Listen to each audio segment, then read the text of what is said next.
കൂട്ടുകാർ ഇല്ലാത്തതിൻ്റെ ബേജാറിൽ കഴിയുന്ന ഒരുപാട് ആളുകൾ ഉണ്ട്. ഒരു നല്ല കൂട്ടുകാരൻ എനിക്ക് കിട്ടിയില്ലല്ലോ. ഒരു കൂട്ടുകാരൻ ഉണ്ടായിരുന്നു, അവൻ കഴിഞ്ഞ ദിവസം അപകടത്തിൽ മരിച്ചുപോയി. ഇനി ആരാണ് എനിക്കുള്ളത്? ഏറ്റവും പ്രിയപ്പെട്ട ഭർത്താവ് മരിച്ചുപോയി.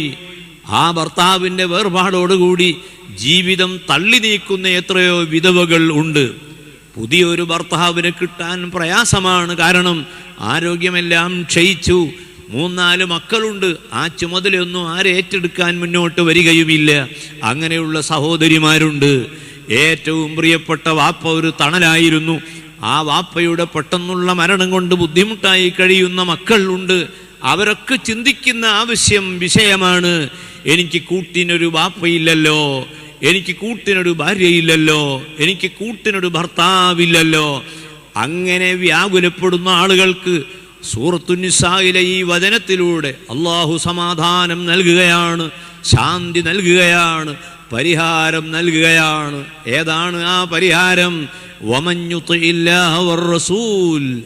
ആ ആയത്തിൽ പറയുന്നു, ഓരോ മനുഷ്യനും അള്ളാഹുവിനെ വഴിപ്പെട്ടുകൊണ്ട് ജീവിക്കാൻ തീരുമാനിക്കുകയും വറസൂൽ, അള്ളാഹുവിൻ്റെയും മനുഷ്യരുടെയും ഇടയിൽ കാര്യങ്ങൾ ഓരോന്നും അപ്പപ്പോൾ എത്തിച്ചു തന്ന് നമ്മെ രക്ഷയുടെ വഴിയിലേക്ക് നയിച്ച ഹബീബ് സല്ലല്ലാഹു അലൈഹി വസല്ലമയെ വഴിപ്പെടുകയും ചെയ്താൽ, ആ 2 കാര്യങ്ങൾ പൂർത്തിയാക്കിയാൽ ഫൗലൈക, അത്തരക്കാരായ ആളുകൾക്ക് 4-ൽ 1 കൂട്ടുകാരെ അള്ളാഹു നൽകും.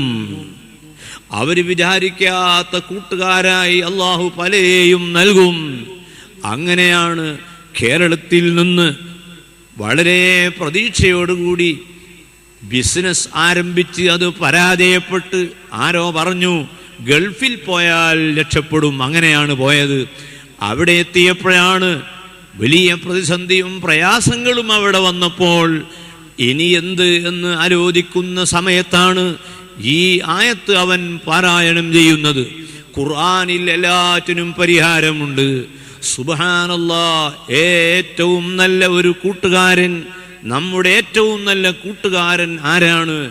നമ്മുടെ രക്ഷയ്ക്ക് എപ്പോഴും നമ്മോടൊപ്പമുള്ള കൂട്ടുകാരൻ ആരാണ്? അല്ലാഹുവാണ്. അല്ലാഹുവിനേക്കാൾ വലിയ ഒരു രക്ഷകൻ ഇല്ല. അല്ലാഹു നമ്മളെ എല്ലാ സമയത്തും രക്ഷിക്കുന്നവനാണ്. അല്ലാഹു പ്രതിസന്ധികളിൽ നമ്മളെ കൂടെ നിൽക്കുന്നവനാണ്. അതുകൊണ്ടാണല്ലോ ഹബീബ് സല്ലല്ലാഹു അലൈഹി വസല്ലമയുടെ ജീവിതത്തിൽ ഒരിക്കലൊരു മരത്തിൻ്റെ ചുവട്ടിൽ മുത്തുനബി വിശ്രമിക്കുന്ന സമയത്ത് ഒരഅറാബി വരികയും ആ അറാബി തൻ്റെ കയ്യിലുള്ള ഗഡ്ഗം കൊണ്ട് ആ മുഹമ്മദ് നബിയുടെ നേരെ ആ ഗഡ്ഗം നീട്ടിയിട്ട് ചോദിച്ചു, യാ മുഹമ്മദ്, ഓ മുഹമ്മദേ, ഈ ഗഡ്ഗം കൊണ്ട് നിന്റെ തലയാൻ വെട്ടി മാറ്റുകയാണെങ്കിൽ നിന്നെ ആരാണ് തടയാനുള്ളത് എന്ന് ചോദിച്ചപ്പോൾ ആ മരത്തണലിൽ ഒറ്റക്ക് കഴിയുന്ന മുത്തുനബി സല്ലല്ലാഹു അലൈഹി വസല്ലം ആയുധധാരിയായ ആ മനുഷ്യനോട് പറഞ്ഞൊരു വാക്കുണ്ട്. ആ വാക്ക് മറ്റൊന്നുമല്ല, അല്ലാഹു യംനഉനി. റാത്തീബുകളിൽ നമ്മുടെ പഴയകാല ആളുകൾ ഈമാൻ ഉറപ്പിക്കുന്നതിന് വേണ്ടി അല്ലാഹു ഹാദിരി, അല്ലാഹു നാദിരി, അല്ലാഹു ഷാഹിദി, അല്ലാഹു മഈ. റാത്തീബിലെ ആ ഒരു ദിക്ർ കൊണ്ട് ഈമാൻ വർദ്ധിക്കുന്നു. അത് മുത്തുനബിയുടെ മാതൃകയാണ്. അവിടുന്ന് ആ ഒരൊറ്റ വാക്ക് പറഞ്ഞപ്പോൾ സുബ്ഹാനല്ലാഹ്, ആ മനുഷ്യന്റെ കയ്യിൽ നിന്ന് ആ വാൾ താഴെ വീഴുകയാണ്. വീണ് കിടക്കുന്ന വാൾ ഇമാം ബുഖാരി സഹീഹിൽ ഉദ്ധരിക്കുന്നു. രണ്ടാമത് ആ വാൾ അവനെടുത്തിട്ട് ചോദിക്കുന്നു, വീണ്ടും ആ വാൾ നബിയുടെ നേരെ അവൻ കാണിച്ചുകൊണ്ട് ചോദിച്ചു, മഞ്ഞംനഉക മിന്നി, ഈ വാൾ കൊണ്ട് നിന്നെ വെട്ടിയാൽ നിന്നെ ആര് തടയും? അല്ലാഹുവിന്റെ ഹബീബ് സല്ലല്ലാഹു അലൈഹി വസല്ലം പറഞ്ഞു, അല്ലാഹു യംനഉനി, അല്ലാഹു എന്നെ രക്ഷിക്കും. ഞാൻ ഒരാളെയും കബളിപ്പിച്ചിട്ടില്ല, ഒരു കളവും പറഞ്ഞിട്ടില്ല, ഒരു വഞ്ചനയും നടത്തിയിട്ടില്ല. അല്ലാഹുവിന് വേണ്ടിയാണ് ജീവിതം. ഇന്ന സ്വലാത്തി വനുസുക്കി വമഹ്യായ വമമാതി ലില്ലാഹി റബ്ബിൽ ആലമീൻ. അസ്മാ ബിബി റളിയല്ലാഹു അൻഹയുടെ ചരിത്രത്തിൽ കാണാം, കിടന്നുറങ്ങുന്ന സമയത്ത് തലയണയുടെ അടിയിൽ ഒരു കത്തി സൂക്ഷിച്ചു വെക്കാറുണ്ടായിരുന്നു അസ്മാ റളിയല്ലാഹു അൻഹ. ബീവിയോട് ചോദിച്ചു, അസ്മാ ബീവിയോട് ചോദിച്ചു, എന്തിനാണുമ്മ ഈ ഒരു കഠാരി? മഹദി അവർകൾ മറുപടി പറയുന്നു, രാത്രി സമയത്ത് വീട്ടിലേതെങ്കിലും കള്ളൻ വന്ന് എന്നെ ഭീഷണിപ്പെടുത്തിയാൽ ആ സമയത്ത് ഇതാവശ്യം വരും എന്ന് കരുതിക്കൊണ്ട് കടാരി സൂക്ഷിച്ചു വെച്ച അസ്മാഇന്റെ ചരിത്രം ഞാനിവിടെ പറയാൻ കാരണം, അല്ലാഹു എന്ന ഈമാൻ ഉള്ളതോടൊപ്പം പ്രതിരോധത്തിന് ആവശ്യമായ ചെറിയ സംവിധാനങ്ങളൊക്കെ ഓരോ മനുഷ്യന്റെയും കയ്യിൽ വേണം എന്ന് സാന്ദർഭികമായി ഉണർത്തിയതാണ് നബി സല്ലല്ലാഹു അലൈഹി വസല്ലമയുടെ ആ മുമ്പിൽ ആ ശത്രു പരാജയപ്പെട്ടു നിൽക്കുന്ന സമയത്ത് നിലത്ത് വീട് കിടക്കുന്ന വാൾ മുത്തുനബി ഇങ്ങെടുത്തിട്ട് ചോദിക്കുന്നു അറാബിയോട്, ഈ വാൾ കൊണ്ട് ഞാൻ എന്നെ ആക്രമിച്ചാൽ നിന്നെ ആര് തടയും? ആ മനുഷ്യൻ പറയുന്നു, യാ മുഹമ്മദ്, അല്ലയോ മുഹമ്മദ് നബിയെ, ദയവായി എന്നെ ഒന്നും ചെയ്യരുത്. എന്നെ രക്ഷിക്കുവാൻ ലോകത്ത് എനിക്കാരും തുണയില്ല. ഞാൻ പ്രത്യേകമായ ഒരു ഇബാദത്തോ നിസ്കാരമോ ഒന്നുമുള്ള ആളല്ല. അതുകൊണ്ട് എന്നെ രക്ഷിക്കണം എന്ന് പറഞ്ഞപ്പോൾ വളരെയധികം സ്നേഹത്തിൻ്റെ പ്രതീകമായ നബി സല്ലല്ലാഹു അലൈഹി വസല്ലം ആ മനുഷ്യന് മാപ്പ് നൽകുന്നു. മാപ്പ് നൽകിയാൽ നമുക്ക് മാപ്പ് ലഭിക്കും. ഒരിക്കലും വാശിക്കാരായി മാറരുത്, മാപ്പ് നൽകുന്ന സ്വഭാവക്കാരായി മാറണം. മയ്യത്ത് പള്ളിയിൽ കൊണ്ടുവന്ന് വെച്ച് മെഹ്റാബിൻ്റെ സമീപത്ത് അവിടെ ഖത്തീബ് പറയും, ഇമാമ് പറയും, ഉസ്താദ് പറയും, ഓ ജനങ്ങളെ, നമ്മുടെ സുഹൃത്ത് പോവുകയാണ്, എന്തെങ്കിലും വാക്കുകൊണ്ടോ മറ്റോ സംഭവിച്ചു പോയെങ്കിൽ നിങ്ങളൊക്കെ മാപ്പ് കൊടുക്കണമെന്ന് പറഞ്ഞപ്പോൾ ആ മജ്‌ലിസിൽ നിന്ന് ഒരാൾ എഴുന്നേറ്റ് പറഞ്ഞു, ഉസ്താദേ, ഞാൻ മാപ്പ് കൊടുക്കൂല. അപ്പോഴാണ് ആ ഉസ്താദ് ആ മനുഷ്യനോട് പറയുന്നു, സുഹൃത്തെ, ഇത് ഇന്നല്ലെങ്കിൽ നാളെ നിനക്കും വരാനുണ്ട് ഈ രംഗം. അലാ തുഹിബ്ബൂന അൻ യഗ്ഫിറല്ലാഹു ലക്കും, അല്ലാഹു നിങ്ങൾക്ക് മാപ്പ് തരണമെന്ന് നിങ്ങൾ ഇഷ്ടപ്പെടുന്നില്ലേ? എങ്കിൽ നിങ്ങൾ മറ്റുള്ളവർക്ക് മാപ്പ് കൊടുക്കുവീൻ. ആ മാപ്പ് കൊടുക്കുന്ന ഏറ്റവും വലിയ നേതാവായിരുന്നു നമ്മുടെ നബി സല്ലല്ലാഹു അലൈഹി വസല്ലം. മുസ്ലിം ഉമ്മത്തിലുള്ള പ്രശ്നങ്ങൾ അങ്ങോട്ടും ഇങ്ങോട്ടും മാപ്പ് കൊടുത്ത് ഏകോദര സഹോദരന്മാരായി ജീവിക്കുവാനുള്ള ഒരു പ്രചോദനം കൂടിയായി നമ്മുടെ ദർസിന്റെ ഈ 40-ാം വാർഷികം ഇവിടെ ആഘോഷിക്കുമ്പോൾ ബഹുമാനപ്പെട്ട പാണക്കാട് തങ്ങൾ ഈ മജ്‌ലിസിൽ നമുക്ക് ദുആ ചെയ്തു തരുമ്പോൾ അതൊക്കെ നമ്മൾ ഉപയോഗപ്പെടുത്തണമെന്ന് കൂടി ഈ സമയത്ത് ഉണർത്തുകയാണ്. നിങ്ങൾ ആലോചിക്കണം, ഈമാൻ ഒരു മനുഷ്യനുണ്ട് എങ്കിൽ ആ ഈമാൻ കൊണ്ട് അവൻ രക്ഷപ്പെടും, ആ ഈമാൻ കൊണ്ട് അവൻ വിജയിക്കും. ഈമാനില്ല എങ്കിൽ മനുഷ്യന് രക്ഷപ്പെടാൻ കഴിയുകയില്ല. അലി ഇബ്നു അബീ ത്വാലിബ് റളിയല്ലാഹു അൻഹുവിന്റെ ഉമ്മയാണ് ഫാത്തിമ ബിന്തു അസദ്. നബി സല്ലല്ലാഹു അലൈഹി വസല്ലമയുടെ ബാപ്പ ചെറിയ പ്രായത്തിൽ തന്നെ മരണപ്പെട്ടു പോയി. മുത്തുനബി ആ ബാപ്പയെ കണ്ടിട്ടില്ല. മുത്തുനബിയുടെ ഉമ്മ ആമിന ബീവി ചെറിയ പ്രായത്തിൽ മരണപ്പെട്ടു പോയി. പിന്നീട് നബി സല്ലല്ലാഹു അലൈഹി വസല്ലമക്ക് സംരക്ഷണവും തണലും നൽകിയത് അബൂ താലിബാണ്. ആ അബൂ താലിബിന്റെ ഭാര്യയാണ് ഫാത്തിമ ബിന്ത് അസദ്. അബൂ താലിബിന്റെ മകനാണ് അലി ഇബ്നു അബീ ത്വാലിബ്. അലി ഇബ്നു അബീ ത്വാലിബ് എന്ന കുട്ടി പഠിച്ചത് മുത്തുനബിയുടെ മദ്രസയിലാണ്. അതുകൊണ്ട് തന്നെ അലി നല്ല ചിട്ടയിൽ വളർന്നു. ആ അലി റളിയല്ലാഹു അൻഹുവിന്റെ പ്രിയപ്പെട്ട ഉമ്മ ഫാത്തിമ മരണപ്പെട്ടപ്പോൾ നബി സല്ലല്ലാഹു അലൈഹി വസല്ലമയുടെ അടുക്കൽ വന്നു, യാ റസൂലല്ലാഹ്, എൻ്റെ ഉമ്മ മരണപ്പെട്ടു. അല്ലാഹുവിൻ്റെ ഹബീബ് സല്ലല്ലാഹു അലൈഹി വസല്ലമ ഉടനെ തന്നെ അങ്ങോട്ട് പുറപ്പെടുകയാണ്. പുറപ്പെട്ടു ഫാത്തിമ ബിന്ത് അസദ് എന്ന് പറയുന്ന ആ സഹോദരി അബൂ താലിബിന്റെ ഭാര്യയാണ്, നബിയുടെ ഇളയമയാണ്. ആ നബി സല്ലല്ലാഹു അലൈഹി വസല്ലമക്ക് പലപ്പോഴും പല ഗുണങ്ങളും ചെയ്തു കൊടുത്ത മഹദിയാണ്.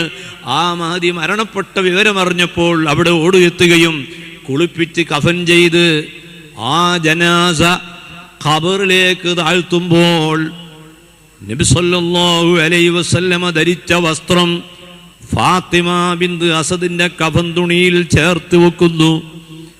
എന്നിട്ട് ആ കിടത്താൻ പോകുന്ന ഖബറിലേക്ക് മുത്തുനബി ഇറങ്ങിക്കിടക്കുന്നു. പലരും ചോദിച്ചു, യാ റസൂലല്ലാഹ്, എന്താണ് ഈ സഹോദരിയുടെ മരണമുണ്ടായപ്പോൾ അവരുടെ ഖബറിൽ അങ്ങ് ഇറങ്ങിയിട്ട് ആ സഹോദരിയോട് ഇത്രയും ദയ കാണിച്ചത്? അവിടുന്ന് പറയുന്നു, ഫാത്തിമത്തു ഉമ്മീ ബഅദ ഉമ്മീ, എൻ്റെ ഉമ്മയായ ആമിന ബീവിയോട് എനിക്ക് സ്നേഹമാണെങ്കിൽ എനിക്ക് രണ്ടാമത് ഏറ്റവും സ്നേഹമുള്ള ഉമ്മ എൻ്റെ അബൂ താലിബ് എന്ന പിതൃവ്യൻ്റെ ഭാര്യയായ ഫാത്തിമയാണ്. ഞാൻ ചെറിയ പ്രായത്തിൽ ആ വീട്ടിൽ ജീവിച്ചു, അവിടുന്ന് ഭക്ഷണം കഴിച്ചു. ആ ഉമ്മ എന്നെ വല്ലാതെ നോക്കിയിട്ടുണ്ട്. ഈമാനുള്ള ആളുകളാണെങ്കിൽ ആ ഈമാനുള്ള ആളുകൾക്ക് ഗുണം ചെയ്യുമ്പോൾ അവരുടെ ദുആയും അവരുടെ ബർക്കത്തും മറ്റുള്ളവർക്ക് ലഭിക്കും. മുതഅല്ലിമീങ്ങൾക്ക് ഭക്ഷണം നൽകിയാൽ ആ മുതഅല്ലിമീങ്ങൾ വലിയ ആലിമീങ്ങളായി അവർ മുദരിസ്മാരും ഖാദിമാരും ഖതീബുമാരുമായി മാറുമ്പോൾ അവർ നമുക്ക് വേണ്ടി ദുആർന്നു തരും. അവരുടെ എല്ലാ ദുആകളിലും നമ്മൾ ഉൾപ്പെടും. ബഹുമാനപ്പെട്ട മർഹൂം നെല്ലിക്കുത്ത് ഉസ്താദ് അവർകൾ വഫാത്തായി പോയി. വലിയ പണ്ഡിതനായിരുന്നു. നമ്മൾ ഇന്ന് ഈ മജ്ലിസിൽ നമ്മൾ ബഹുമാനത്തോടെ നമ്മൾ ആദരിക്കുന്ന ഉമർ മുസ്ലിയാർ മഹാനവർകൾ 40 കൊല്ലം പല നാടുകളിലും ദർസ് നടത്തി. അവിടെ എല്ലാം മുതഅല്ലിമീങ്ങളെ വളർത്തി അവർക്കൊന്ന് ഖാദിമാരും ഖതീബുമാരുമായി.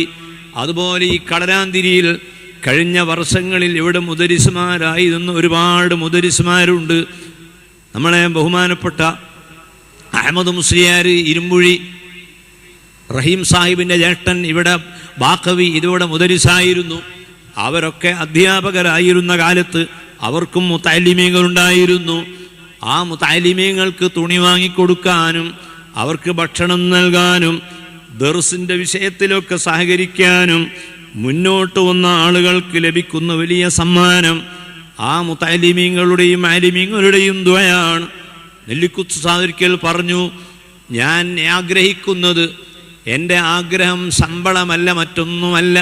എൻ്റെ ആഗ്രഹം ഞാൻ പഠിപ്പിച്ചിട്ടുള്ള മുതഅല്ലിമീങ്ങൾ, ആ മുതഅല്ലിമീങ്ങളുടെ ദുആയാണ് എൻ്റെ ആഗ്രഹമെന്ന് പറയാറുണ്ടായിരുന്നു.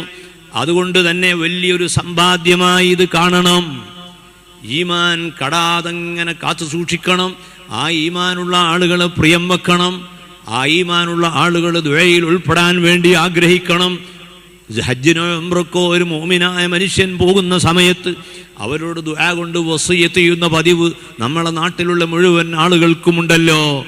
നമ്മളെക്കാൾ അവരുടെ ഈമാനാണ് ശക്തി എന്ന് നാം വിചാരിക്കണം. സമൂഹത്തിലുള്ള എല്ലാവരെയും ആദരിക്കണം. ബഹുമാനപ്പെട്ട ഹബീബ് സല്ലല്ലാഹു അലൈഹി വസല്ലം പറഞ്ഞു, വൈലുൽ ലിൽ ആലിമി മിനൽ ജാഹിൽ, വൈലുൽ ലിൽ ജാഹിലി മിനൽ ആലിം, വൈലുൽ ലിൽ ഫഖീരി മിനൽ ഗനിയ്യി, വൈലുൽ ലിൽ ഗനിയ്യി മിനൽ ഫഖീർ, വജഅൽനാ ബഅദക്കും ലിബഅദിൻ ഫിത്ന എന്ന ആയത്തിന്റെ വ്യാഖ്യാനത്തിൽ ഈ ഹദീസുകൾ ഉദ്ധരിച്ചത് കാണാം. ഖുർത്തുബിയിൽ കാണാം, വൈലുൽ ലിൽ ആലിമി മിനൽ ഗനിയ്യി, വൈലുൽ ലിൽ ആലിമി മിനൽ ജാഹിൽ. വിവരം ഉള്ള ആളുകൾ അവർക്ക് നാശം സംഭവിക്കുന്നത് എപ്പോഴാണ്? വിവരം ഇല്ലാത്ത ആളുകളെ പരിഗണിക്കാതിരിക്കുമ്പോഴാണ്. വിവരമില്ലാത്ത ആളുകൾക്ക് നാശം സംഭവിക്കുന്നത് എപ്പോഴാണ്? വിവരമുള്ളവരെ അവർ സമീപിക്കാതിരിക്കുമ്പോഴാണ്. ദർസ് ഉണ്ടാകുമ്പോഴുള്ള ഗുണം അതാണ്.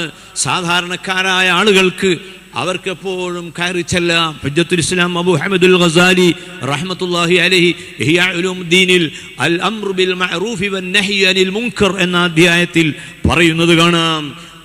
ഓരോ നാട്ടിലും ഉള്ള പള്ളിയിൽ ഒരു ഇമാം അവിടെ വേണം.